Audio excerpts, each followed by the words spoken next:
I'm going to check out the Vikings and the Chargers this weekend. The Chargers are a 3-point favorite, and I love that number. The Vikings are 1-3 on the road this season, and they got a really decent at times offense, but their defense is really, really, really leaky.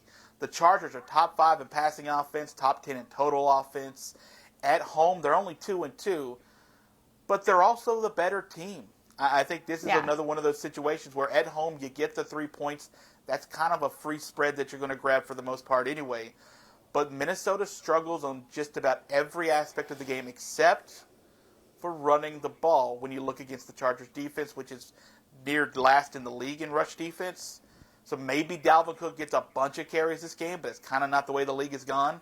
So that's your only hope for Dalvin Cook, who's top 10 in the league in rushing right now. Outside of that, I like Justin Herbert and the Chargers to be able to win that game and win it by a touchdown. I was afraid you were going to say that. I'm going to head over to Falcons at Cowboys. Dallas, the favorite by 9, total 54.5. You know, after being in the Super Bowl conversation a few weeks ago, plus the return of Dak, the Cowboys certainly had that uncharacteristic loss to Dallas last weekend. So with that, I'm thinking they're going to want to get the train back on the tracks this week when Atlanta comes to Jerry's World. Do we still call it that, by the way? Jerry's World? We do. Okay. First of all, there are so many injuries for both teams. I thought this was a league as a whole, not just one team. Cowboys will be without Greg Zuerlein due to COVID. Amari Cooper is questionable. Zeke is questionable. The list literally goes on and on. Not as many notable players for Atlanta, but it's still a pretty good list.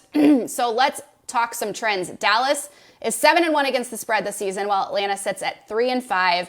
However, the Cowboys have not covered yet this year when they are at least the 8-point favorite. So look out for that. Dallas has gone over 54.5 combined points in 5 out of 8 games so far this year. Atlanta has hit the total combined in just 3 games this season. So I feel like this one is going to be sneaky tough to bet. I don't know why. Dallas seems like the obvious pick at -9, but they had that weird game last weekend on top of all these injuries. Meanwhile, the Falcons are riding high off that big win over the Saints on the road. So what do we do here? I think I'm going to get a little kooky and take the Falcons +9 Archie. I know that's not something you want to hear being a Dallas fan, but I don't know. Let's make it fun. That's the theme of today's show. There are also too many unknowns for me to want to play the total here, but I would lean over. I don't know. This one's a mess for me. I'm just going to take Falcons +9 and hope for the best. Yeah, the Falcons could cover the 9 and still lose. I'm exactly. Yes, I'm pulling for Dallas, but I feel like the Falcons will play it close.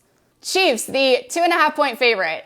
Total here, 52.5. You've heard my Chiefs rants. I don't need to go into it. I'm a frustrated fan. That Packers game was like when you have a dream and you're running and you're not going anywhere.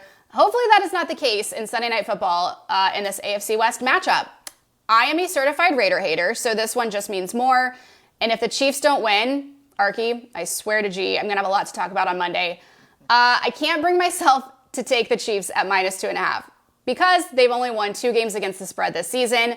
They have been favored by 2.5 in 10 games this season and only covered 2 of those games. So that's a no for me, dog.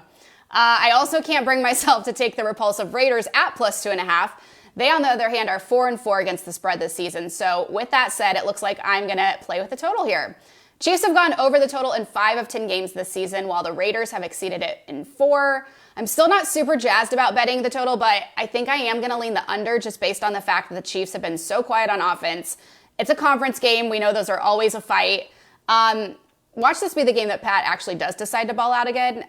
But until they prove me wrong, I have to play it safe. So I'm going to take the under. Yeah, has there been a team that's had a rougher last few weeks in the off the field issues than the Raiders? And I mean, oh my gosh, you put yes, that too. Wasn't going to go there, but yes, that's also a big factor. Nope. Wouldn't touch this game if you were giving me free bets. Wouldn't do it.